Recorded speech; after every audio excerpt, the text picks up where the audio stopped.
Hello, Annie, and welcome back to our story, The Chest, and it's Unit 3.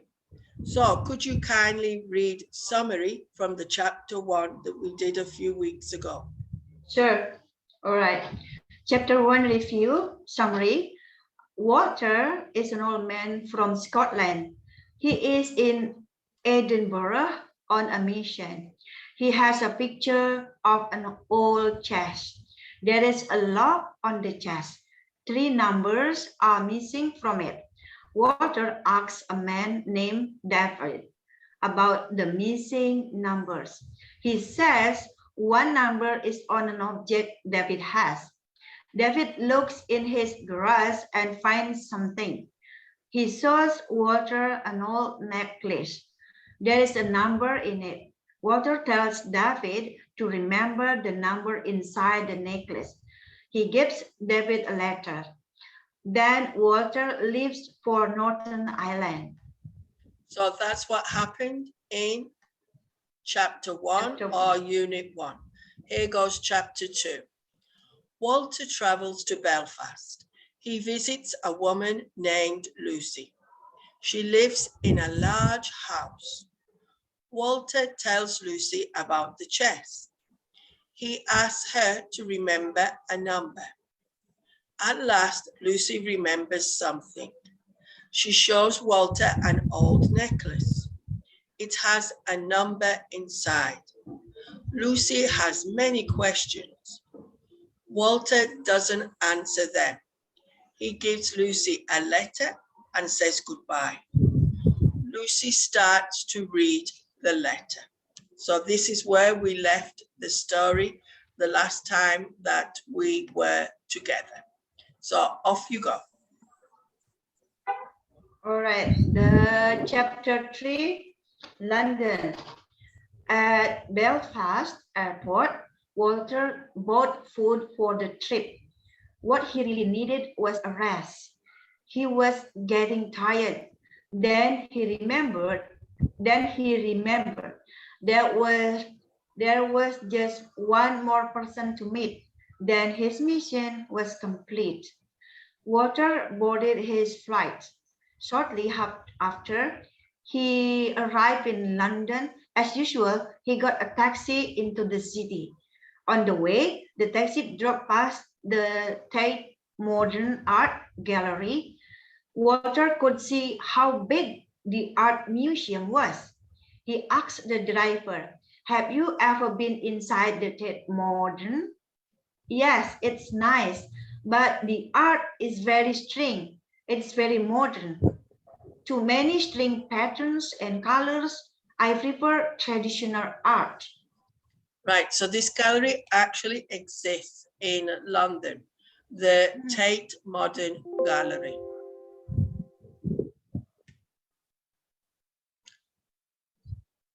"I do as well," said Walter. "I have always preferred traditional things." He looked out of the window as the taxi drove on. Finally, Walter arrived in the centre of London. He paid the driver and got out. Then he looked around. There were so many things to see, but he had to focus. His mission was almost complete. Walter didn't know exactly where the third person's house was. He stopped a man on the street and showed him the address. "Excuse me, how do I get here?" he asked. "Oh, I know that place," answered the man. "It's next to the boat rental shop." He showed Walter the way. "Thank you," Walter called and walked away. Walter decided to walk. It was healthy to walk. Also, major events were happening. It gave Walter time to consider things. At last, Walter came to the boat rental shop. Next to it, there was a small wooden house. "I hope someone's there this time," he thought. He remembered Lucy in Belfast. He didn't like to wait. He was impatient too. Walter rang the doorbell. A young man of about 30 opened it. He looked a bit like Walter, but without the beard. Hello, said the man. What can I do for you? Would you like to rent a boat? Maybe book a trip? Oh no, Walter answered. My name is Walter, he continued. I want to talk to you, sir. No need to call me sir, please. Call me Alan. Okay, Alan, I'd like to talk to you, please. Certainly, Walter, come in. Walter looked around. The house was very traditional and simple. Its owner seemed traditional and simple too. Alan wore simple clothes. He had traditional tastes. Everything was very clean and neat. Well, Alan said, you wanted to talk to me? Walter started speaking, but then he noticed something. Alan was wearing a ring. There was a number on the ring. Walter began to laugh. What is it? Asked Alan with concern. I thought I was going to have more difficulty. Excuse me, said Alan. That ring of yours, who gave it to you? It was a gift from many years ago, back when I was a boy. I don't remember who gave it to me. I think it used to be a necklace. Walter looked at the number. He had found all three numbers. His mission was complete. Almost. There were a few more things to do. Alan, Walter began. Look at this. He showed Alan the photo of the chest. The chest has a lock. We need three individual numbers to open it. And these three separate people have those numbers. You are one of those people. Alan looked at him strangely. Then he asked, and what's in the chest? I can't tell you that right now. But why do I have one of the numbers? I can't tell you that either, answered Walter. He didn't want to say any more. Not yet. Walter gave Alan a letter and continued, please read this letter. The two other people have identical letters. The letters tell you what to do. I have to go now. Trust me. I'll see you soon. Walter turned and laughed. Alan was so surprised he didn't know what to do. So he opened the letter. It read, Dear David, Lucy, and Alan, thank you for reading my letter. As you know, I have helped you find a number. There are two other what? There are two other people with numbers. These individual numbers mean nothing. Together, these three numbers open a chest in Scotland. The chest is at my home. I would like to invite you to come there. Please meet me there in 3 days. I have nothing else to write.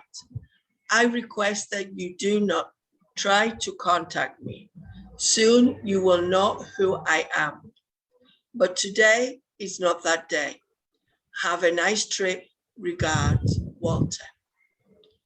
3 days later, David, Lucy, and Alan arrived in Edinburgh. They all went to the same address as per the letter. Lucy and Alan were the first to arrive. Then came David. Hi, David said. Hello, said Lucy and Alan.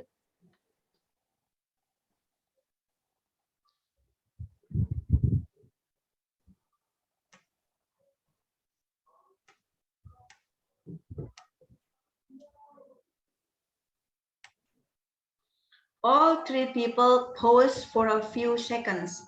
At last, David asked, "What are we doing here?" "Have you read the letter?" said Lucy excitedly.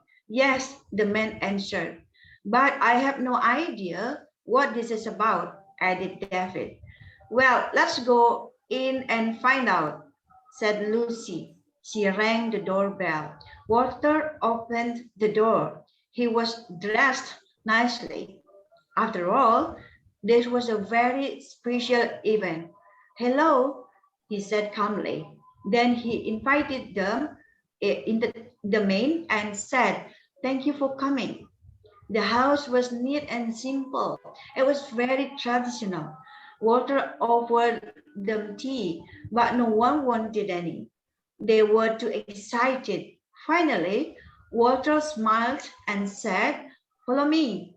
Walter brought Ellen, Lucy, and David to a room. In the center, there was the chest. They ran to the They ran to the chest. They all had their numbers. They were ready to open it. David put in his number first. Then Lucy put in hers. Finally, it was Alan's turn. When he put in his number, the lock made a noise. Alan pushed open the chest. The chest was completely full of stuff. On the top of the things, there was another letter. Alan laughed. Another letter. "I can't believe it. Does anyone want to read it?" said Lucy. "I'll read it," said David. David took the letter from the chest. He read it out loud to the others. "Hello, David, Lucy, and Alan. Thank you so much for coming. I have brought you here for a special purpose.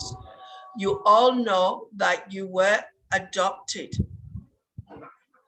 I checked that with the adoption agency." Oh.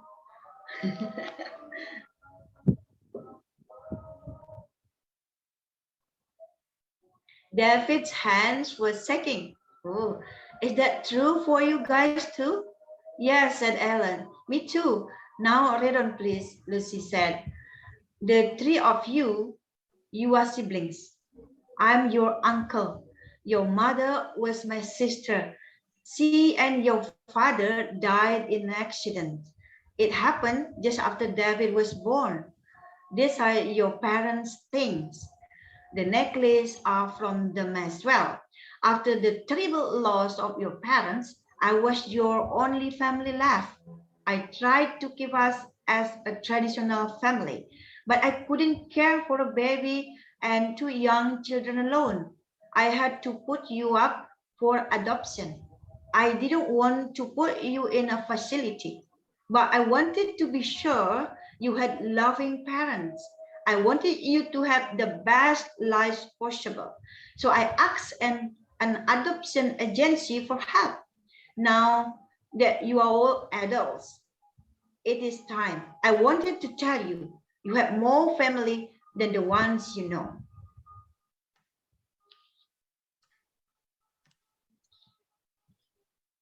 So you have more family than the ones you know and love. And love. Look around. I invite you to meet your brothers and sisters and your uncle me. Love, Walter.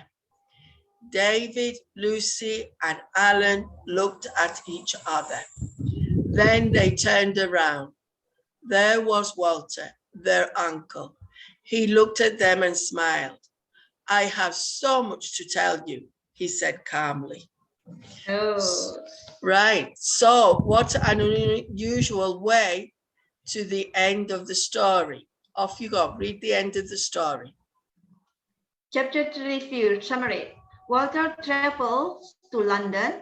He arrives at the house of the third person, Alan. Alan has the third number. Walter invites David, Lucy, and Alan to come to his home. They arrive in Edinburgh. They are ready to open the chest. They go to the Walter's house and put their numbers into the lock. The chest opens. It contains many things. It also contains a letter. The letter explains that they are siblings and that Walter is their uncle. Right. So what an unusual twist to the story. So we didn't expect that to end like that, no? We thought it was going to be maybe treasure or something of value, but it's a different value, no? To find out that you have brothers and sisters that you didn't know. Did you like that story? Yeah, maybe they're gonna cuddling each other. Some because they're sibling, right? Yeah.